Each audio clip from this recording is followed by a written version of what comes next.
This gives us a fantastic opportunity to skirt responsibility, to skirt accountability. No, it's not my fault. It's X's fault. It's Y's fault. It's society's fault. It's Trump's fault. It's Barack Obama's fault. It's the education's fault. It's my car's fault. It's my skin color's fault. But what has happened? Don't assume my gender grilling with guns. Don't assume my gender. If you assume my gender, I might have to ban you.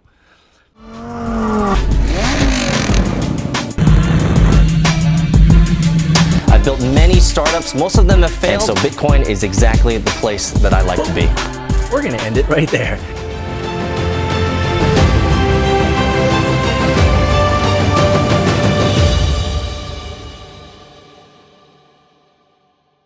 And a couple little tidbits of knowledge.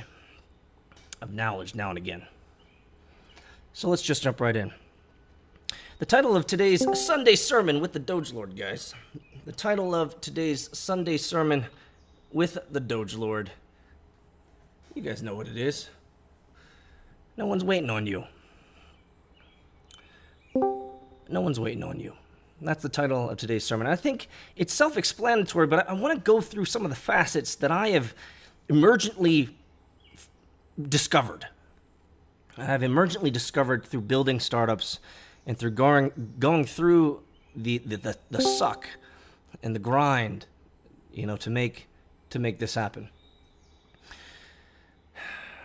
The inspiration for this particular idea was born out of some notes I was taking from my trip out in California this last week. And as you can probably imagine, I stood in a fuck ton of lines, having all those flights back and forth, Atlanta to LA, LA to San Francisco, San Francisco, LA, LA, San Diego, San Diego, LA, LA, San Francisco, LA, LA, Atlanta, man. It was crazy. I stood in I got to observe the patterns of the lines. So I spent a lot of time waiting. I spent a lot of time in these lines. And that was essentially the inspiration for this particular idea today. Waiting can be defined as being inactive. It's essentially what you could say waiting is being inactive. But I think we need to dive a little bit deeper in the heart of the matter. Is why do we wait? And what is the force? What is the force that creates us or puts us in a position of waiting? Now, waiting can be considered in multiple vantage points. We can look at waiting as merely a functional, objective function that you do, but we can also see waiting through a multiplicity of lenses, like procrastination, like being too quick, jumping the gun, right? We can look at this idea of waiting from different vantage points with different contexts. And I think for many of us, waiting is less of a perfunctory thing that we do in the world. Obviously, in many ways, I don't think we give much thought to the waiting that we do when we're at Publix, where shopping is a pleasure, or Kroger, or Walmart, or if you're even richer, you'd go to Target. Because you wouldn't go to Target, but you'd go to Target. I don't think we think about the perfunctory waiting that we do within these systems. I think where waiting spends most of its time in our lives is in the negative context. Procrastination, analysis paralysis, fear, anxiety, mistrust, distrust. Right? These, I think, truly, as I began to think about it, I think these truly are the enemies that we face, that create the function of waiting. in the negative context, which you could call anything. Procrastination, analysis paralysis, fear, all that stuff. The function is that we wait. But the deeper seated issue, I think, is what we need to address. And what creates this waiting? Now, Trilliumania, what's great about these Sunday sermons is I can interact with you guys. And so Trilliumania says, I see waiting in the positive, faith on manifesting thoughts. I understand where you're coming from.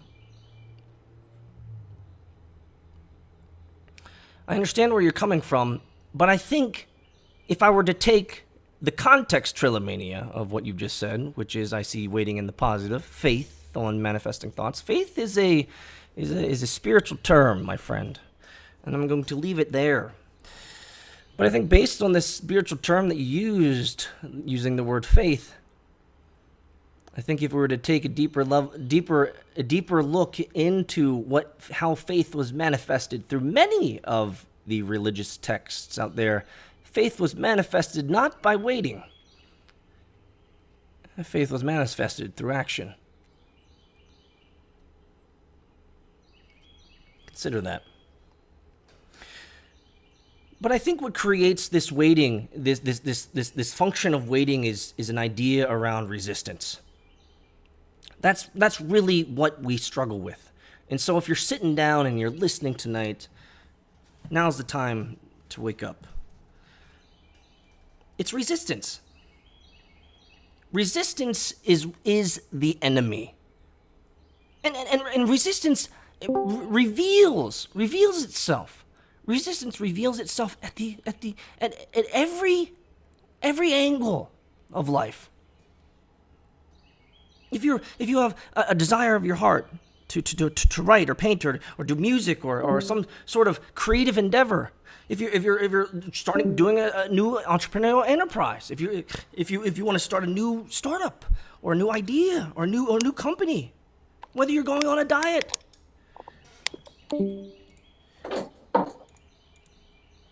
whether you're trying to lose weight, whether you're trying to, speaking of faith, whether you're trying to improve some sort of your spirituality, any type of endeavor, anything that you endeavor on has this idea that emerges out of nowhere. It's this idea of resistance. Resistance will always come. It's this invisible entity. It's this evil that we struggle with.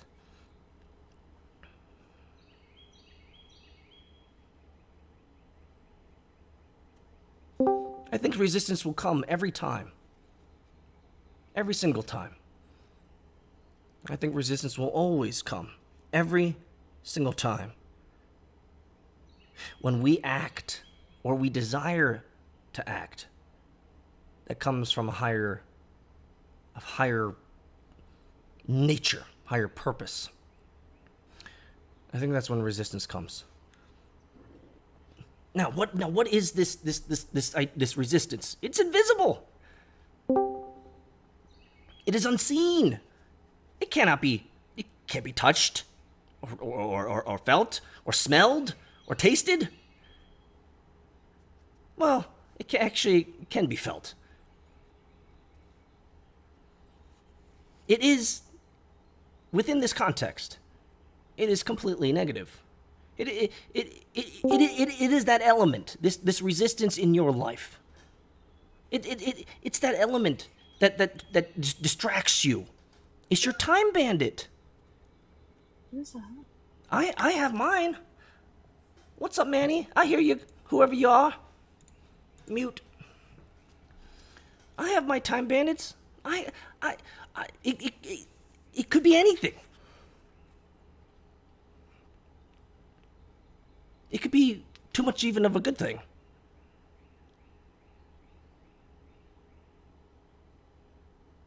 I think what we've seen, or at least I've seen, within the context of my life. I don't see everything, but I think what I've seen. So let's just leave it at me. But what I have seen, my friends, over the period of my short life on this earth is that we have moved from a perception, an idea of resistance, that it comes from outside ourselves. Let that sink in. I think the older generations, now obviously I wasn't there, so I can't speak intelligently about how the social systems of the time and the media influences of the time. But based on what I think I know about the older generation, and I've had the benefit of being able to have some pretty powerful talks with my grandparents before they died. And you know, let's go on a tangent there for a second. If you got some old people, so both my grandparents are dead. But I tell you, some of the most powerful conversations that I have ever had is with my grandma, my grandpa, my haraboji, hamani, because they know some shit. They might not be whiz bang with the tech, I'll tell you guys. But I'll tell you, there's something wonderful about the stories of old. You know, I tell you, one of the most powerful conversations that I've had in the last 5 years before my grandmother passed was I was traveling. Some of you guys remember seeing my schedule. I was traveling 2 cities a week, many years, and I would always make time whenever I'm up northeast to see my G-mom, my hamani.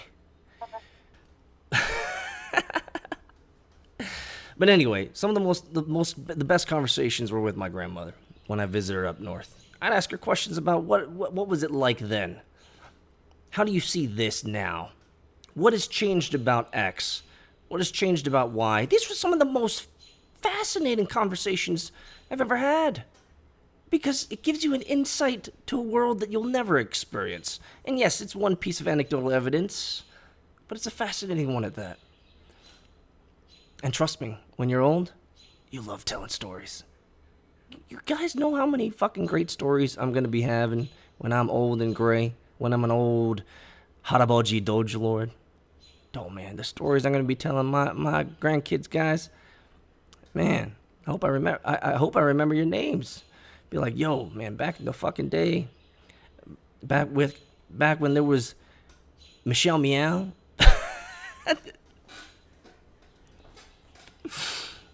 All right, let's get back to it. So what was the point of all that? The point of all that is that my experience, my perceived understanding of the old world, of the old guard, of the traditional way of life, is they took a lot more personal responsibility over their lives. And what I've seen, or at least within my realm of perception of society and how society has changed, is that we have moved to believing that the issue is outside ourselves, and that resistance comes from outside ourselves. And this gives us a fantastic opportunity to blame. This gives us a fantastic opportunity to dismiss. This gives us a fantastic opportunity to skirt responsibility, to skirt accountability. No, it's not my fault. It's X's fault. It's Y's fault. It's society's fault. It's Trump's fault. It's Barack Obama's fault. It's the education's fault. It's my car's fault. It's my skin color's fault. But what has happened? Don't assume my gender grilling with guns. Don't assume my gender. If you assume my gender, I might have to ban you. Trigger. And so we've moved to this the issues outside ourselves. No, my friends. Let's get back on track. No, resistance is not a. We were talking about this the other day. Resistance is not a peripheral entity. Resistance is not a peripheral entity. Resistance is from within. Let's take personal responsibility for the resistance in our lives. and the waiting that it creates, the negative waiting that it creates, the procrastination that it creates, the inaction it creates, the analysis paralysis that it creates. Resistance comes from within, my friends. It is your fault. It is 100% my fault. Every stinking time. And I acknowledge this. I'm not under any illusion that this is anybody's fault but mine.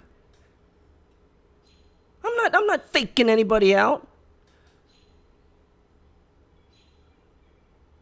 And trust me, you're not faking anybody out either. You ain't faking anybody out. Resistance arises from within. It is self-generated. You create it. It's self-perpetuated. You're the one that keeps it going. I'm the one that keeps it going. Resistance is not a peripheral entity, my friends. Own it. Resistance comes from within. And resistance is insidious. It is toxic.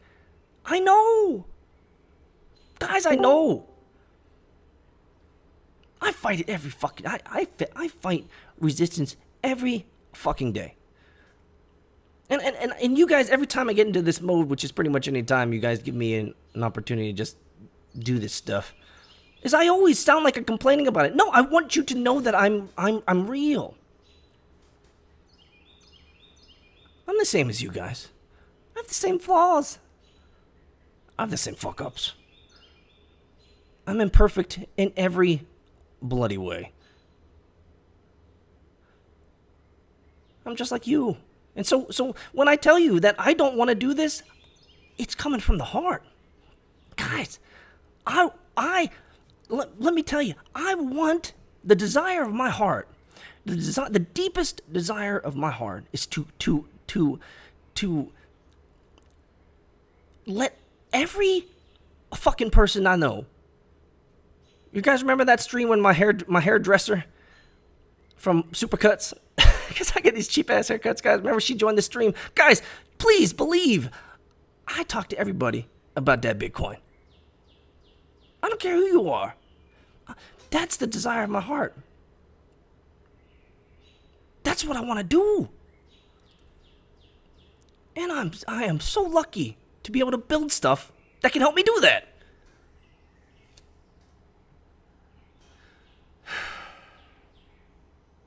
But you know what I don't want to do?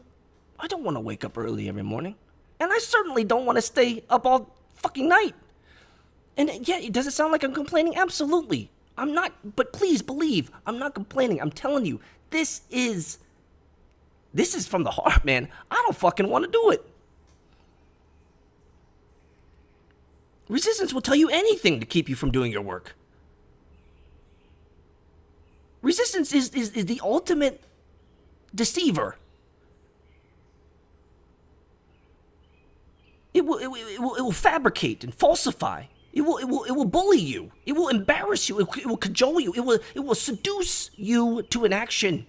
That's what resistance is. It's self-generated fabrication. It's self-generated lies.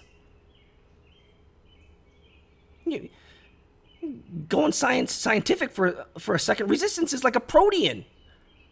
It's like a protein. It'll assume any form. For those that are in Hearthstone, it's a faceless manipulator. It'll take any form. It will give you the best reasons. It'll become Dr. Scientist in a heartbeat. And then after Dr. Scientist, it'll immediately become Mr. Lawyer. And then the next day it'll bully you. Like a 12th grader bullying a 9th grader on the playground or whatever do they have playgrounds in a fucking high school? Whatever. Resistance will take any form, my friends. Resistance will be anything that it wants to be.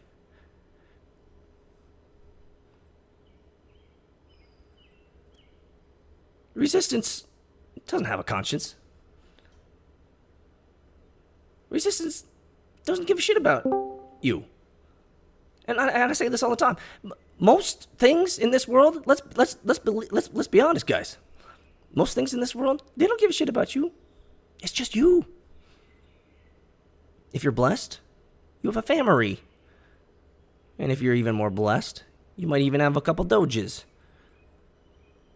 And as your extended family dies, and even the ones that you didn't really give a shit about anyway, at the end of the day, it's just you, brother. It's just you, sister. The resistance is from within. It will pledge anything to get a deal out of you.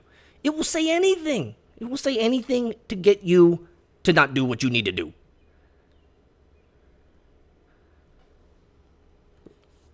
This is the enemy. The enemy is resistance.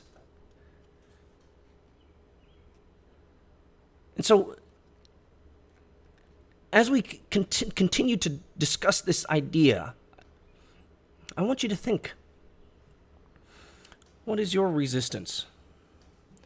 What are you conjuring up? No, please. We have the entire spectrum of individuals within this, in this stream. There's some of you guys who are very satisfied and very happy with your lives. I'm very happy that you're happy. I'm very happy that you're happy. We have other people on the spectrum. The other people on the spectrum are people who are completely dissatisfied with their lives and the way that it's going. And they're tired of the bullshit. They're tired of the nonsense. They're tired of the inaction. And so wherever you are on this spectrum, for those on the my life is awesome and it cannot be changed, it's the best shit since sliced bread, then you just sit back and enjoy the show. But for anyone else within that spectrum, essentially, you have some thinking to do. You have some retrospecting to do. If you want to change anything, we talked about a lot of this. Let me remind you, if you are endeavoring on any type of art, whether you're painting or music or something creative art, let's put it that way, any type of startup, any type of new business. What if you're trying to lose weight? Or maybe you're just trying to have a healthier lifestyle. What about the faith, the spiritual? What about an addiction? What about a bad habit? What about a moral or ethical conundrum that you're dealing with now? I think I pretty much covered the gamut there. So if any of you guys have any of that, then consider what is the resistance that comes from within, that creates the waiting, that creates the inaction.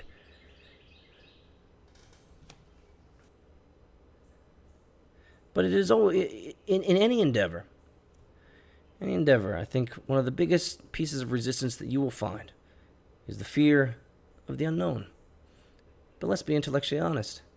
Everything that you do every day is within the realm of the unknown.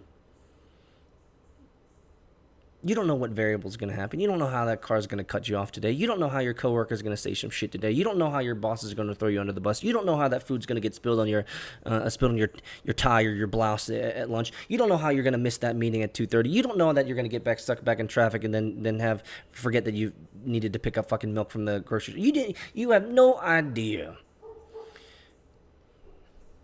what's going to happen each and every day. And so I wrestle with that. It moves me to inaction. I'd rather do nothing sometimes than address the unknown, than address that which is not clearly manifested right in front of me.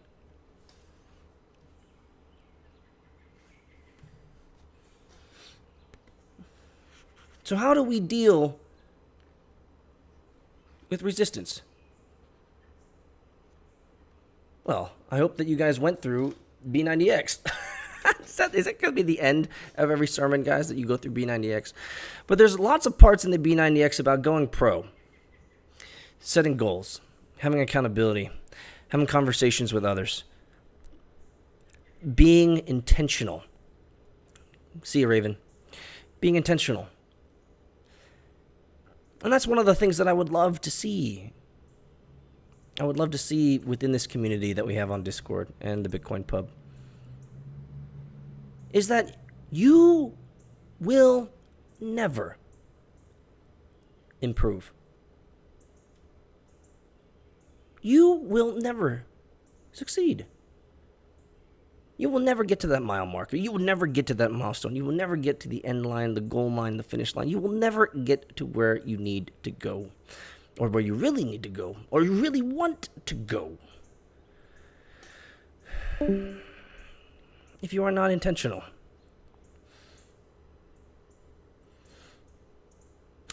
And none of the ideas that you have are that good. None of the ideas that I have are that good. Frankly, most of my ideas are complete shite until I smash them up against other people. Until I ask my brother about the idea. My brother can tell you I'm thinking of ideas all the time. Sometimes he says, Peter, that is the next thing to dog shit that you just told me. Why did you waste fucking 7.5 minutes of my time? Like, and you don't think John doesn't say that shit. He literally does. Because I will go on and on and on about this great idea that I think we should run an experiment on, and he'll say, Peter, it's been 7.5 minutes time. It's time to fucking, what is this? But sometimes, I'll even impress 8-bit. He'll say, damn, that's a really good idea. Actually, if we did it like this, ooh, now we're cooking with fire, guys. Now we're cooking with gasoline. So let's round it out. No one's waiting on you. Nobody is waiting on you. You is the only you who's waiting on you. No one's waiting on you. No one cares about what you want to do. You is the only one waiting on yourself. And waiting comes, it's a function that comes because of resistance in your life. So, engage. Be intentional. Your ideas aren't that good. You don't have everything right. Be intentional. And you say, Peter, you keep saying that. What does that mean? Use the pub. Use Discord. No one knows who you really are anyway. Use the resources that we have. I see all these people in this chat. You got a problem? You got resistance? You got resistance? Good. Welcome to the fucking show.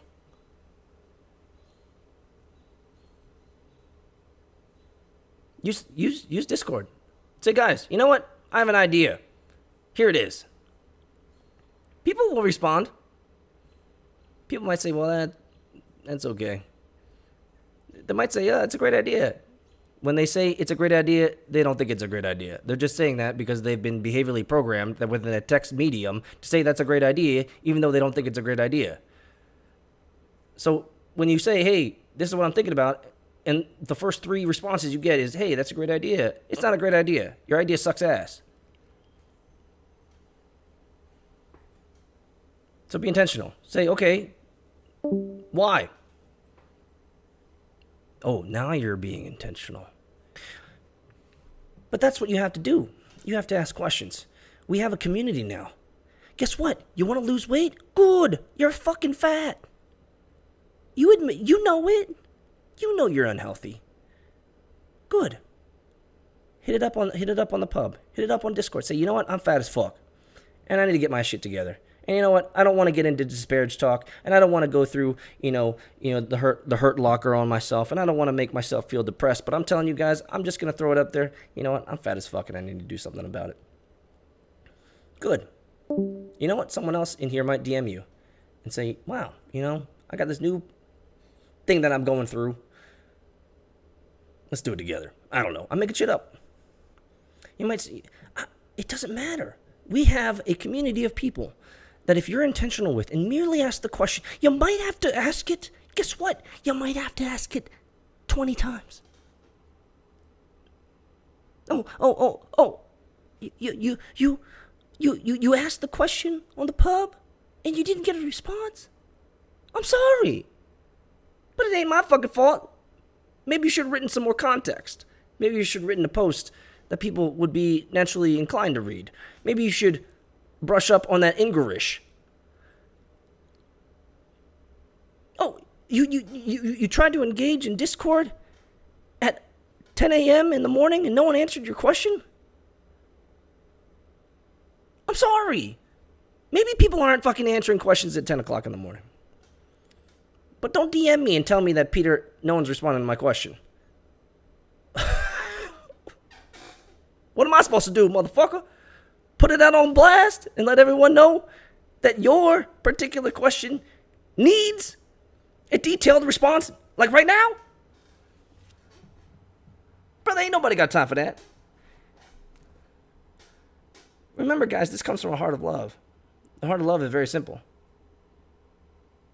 If you want a new life, if you want to do something new, you want to try something new, you want to change your life, you want to lose weight, you want to try a new enterprise, you want to try new creative art, you want to try jumping off the cliff, you want to go explore the unknown, whatever you want to do, your ideas aren't perfect. Your ideas aren't great. My ideas aren't great. You have to smash them up against other people. And so what's the answer? Here you go. The TLDR of this entire sermon, which, by the way, went overtime. When you face resistance, you must engage. When you face resistance, you must engage. And I'm trying to go by example. I don't get good sleep. I'm not as good of a time boxer as you guys believe me to be. I struggle with perfection because it moves me into an area of analysis paralysis where I'd rather not do anything at all. You know, I struggle with these things. These are things that I think I will continue to struggle with. And so understand that. Now that you understand more about me, you can empathize with me. And I can empathize with you if you share with me. But resistance, I think resistance in many ways will always be the battle. The manifestation is merely the waiting. And trust me, guys, ain't nobody waiting for you. Ain't nobody waiting for me. Trust me, there's no one in the world waiting for me. Well, maybe you guys, because you guys need yen. So that's maybe not necessarily true. Just kidding. You don't even know if yen's that good. It is.